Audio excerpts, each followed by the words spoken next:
Hi and welcome. My name is Lindsay Barton and I am a program manager at Junior Achievement. Junior Achievement is a nonprofit organization that inspires and prepares young people to succeed in a global economy. And we do that by offering programs that teach students about financial literacy, work and career readiness, and entrepreneurship. Today, I'm here to talk to you about a program called JA It's My Job, which is a program that teaches you key interpersonal skills that are necessary to get started in the workplace. From introducing yourself to coworkers, acting and speaking in a professional way, and active listening. Today's lesson is called Workplace Communication. There are going to be a variety of activities in this lesson, so let's get started. Think of some businesses that you might have visited recently. Maybe it was a movie theater, a store, a doctor's office, or a restaurant.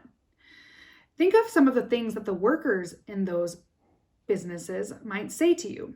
For example, if you went into a fast food restaurant, approached the cashier at the counter and ordered, they might say, "May I help you? Would you like fries with that? Or that will be $5, please." What if the cashier said something similar, but a little more unprofessional? For example, "May I help you?" becomes, "What do you want?" Some differences between professional and unprofessional communication include being polite, using proper grammar, no slang or bad language, not using a raised voice, showing care and concern, and talking all business. I challenge you to try to speak in a professional tone for the rest of the day today. Act as if anyone you talk to are your coworkers or customers. As you work on the activities throughout this session, try to speak professionally. You want to sound more formal and to speak in a calm and even tone. Our first activity is called How Do You Say It? So please take out your scenario cards. And for this activity, you will have the opportunity to role play a workplace conversation using voice modulation. Voice modulation is the control of the loudness, pitch, or tone of your voice. What does the loudness, pitch, and tone of my voice suggest about the content of what I'm saying? A whisper can denote a secret, a mystery, or fear of being overheard, or it can increase the dramatic feel of what's being said. When you play a musical instrument, modulation is control of loudness, the length of time notes are held, and the way they flow together.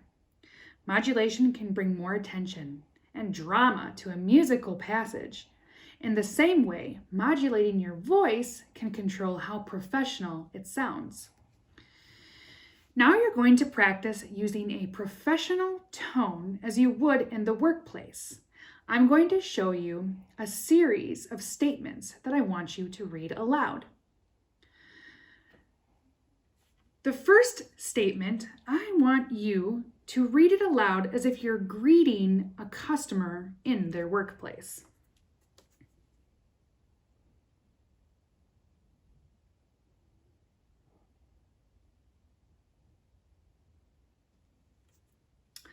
Now think about the tone you used. Your tone should have sounded helpful. Now I want you to read the next statement as if you were speaking to a patient in a doctor's office.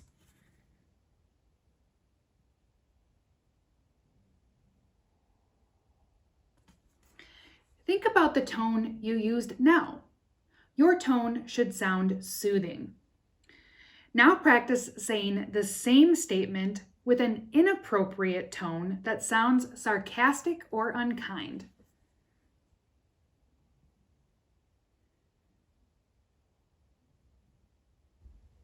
Now say this next statement as if you were talking to a customer or a coworker in a workplace.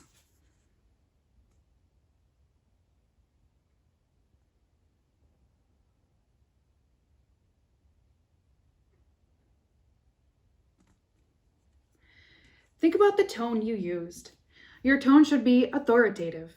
In addition to tone, the formal language reinforces the message, making it clear and keeps it professional.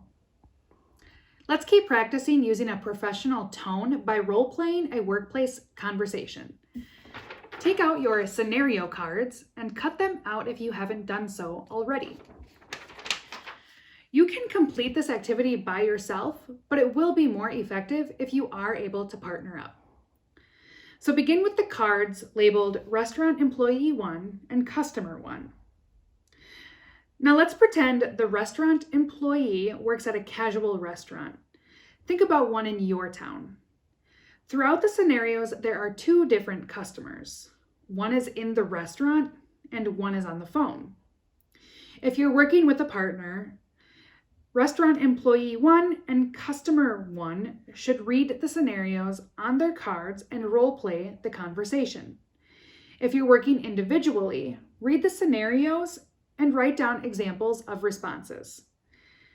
Take about 5 minutes to complete each scenario. Keep in mind the following questions when practicing. Did the employee speak to you clearly, politely, and in an even tone? Did his or her tone change when you became difficult? And if so, why? Remember that when you work with the public, your appearance, speech, and behavior become part of the reputation of the business. Even if you're talking quietly to a coworker, customers may be able to hear you. You don't want to give them anything to complain about, so keep your cool at all times. The tone you use is important to instill confidence in the workplace. No one's going to trust a worker who seems unsure or angry or disinterested. Your tone tells others they can trust what you say. Let's move on to our next activity called Workplace Topics. So please take out the following handout, and shortly you're going to have the opportunity to respond to each of the inappropriate workplace topics listed on the handout. The workplace is unlike places where you might hang out with your friends. In a workplace, you're offering your time, effort, and skills in exchange for money. You're not there to talk about your personal life. Even if you do become friendly with your coworkers, when you're on the clock, meaning at work, you need to keep the subjects professional. Think about topics that might not be professional to discuss at work, like personal problems or habits, politics, religion, or money and how much people make. These topics can make others uncomfortable, as well as keeping the focus away from work. Think about how you would feel if you were trying to get something done, something important, and a coworker was interrupting to talk about politics, gossip, or to ask advice about a personal problem. What are some of the ways you could respond if a coworker tries to bring up topics that aren't appropriate for work? You could say something like, "Sorry, I have to finish this. Let's talk after our shift." Or, "I'm sorry to hear that, but I can't get into it now." Remember that it's important to keep an appropriate tone under all circumstances. If you're telling someone you can't talk about the subject they want to discuss, it will be accepted more easily if you stay positive and professional, not annoyed or angry. Now take a look at your workplace topics handout. Decide how to respond to each of the conversation starters from a coworker. Spend about 5 to 10 minutes to complete the handout. Our final activity is called Solving Problems. Now in this activity, you'll work on small teams, and each team will be given scenarios, and you will have to come up with solutions to those scenarios. But first, I want to share some information with you. When you work, whatever your job, there are bound to be problems. And whether you work with one person or thousands of other people, there are bound to be disagreements over how to solve those problems. For a company to be successful, everyone who works there should understand their employer's mission and the role each employee contributes to achieving it. In the same way, company projects and plans require all participants to act according to the vision to come to a consensus. Collaboration means working well with others and adapting to the needs of the team's dynamic. Communicating is very important to reaching a shared goal. You've known how to do this all your life, but in the workplace, it's imperative to keep things running smoothly. Companies need employees with different roles to work together for the good of the company. Think about the times that you've had to collaborate with others to reach a shared goal. Maybe you were working on a team or group project at school, where different people were responsible for different portions of the work.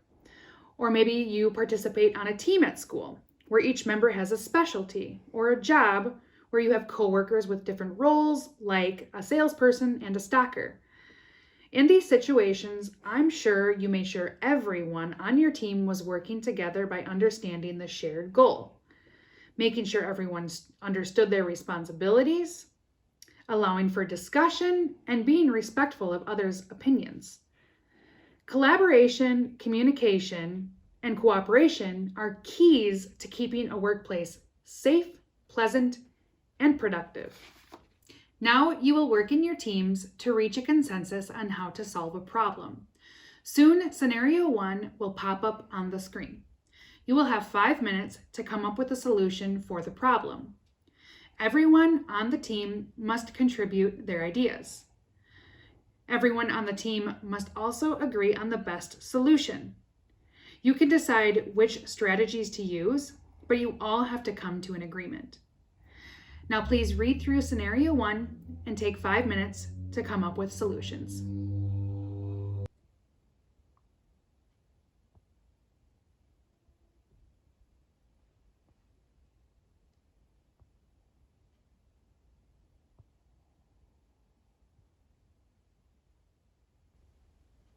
Now I'm going to give you a second scenario with another problem to solve. The same rules apply, but you can try new strategies if you wish.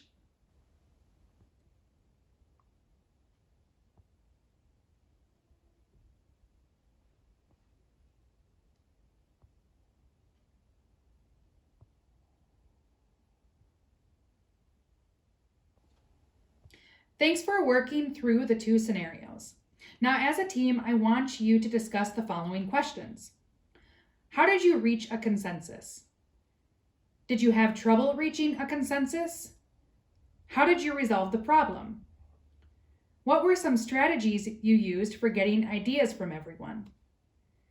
Did you need to find compromises to get everyone to agree? Now it's time for a wrap-up. Now remember that in the workplace, you are a member of a team and need to speak respectfully to your coworkers and others you're in contact with. Hopefully, you're already polite and respectful at home, school, and out in the world, so acting that way at work shouldn't be a big stretch. It's often just a matter of remembering that you're an employee, and anything you say and do reflects on your employer. That wraps up our session. Thank you for joining me.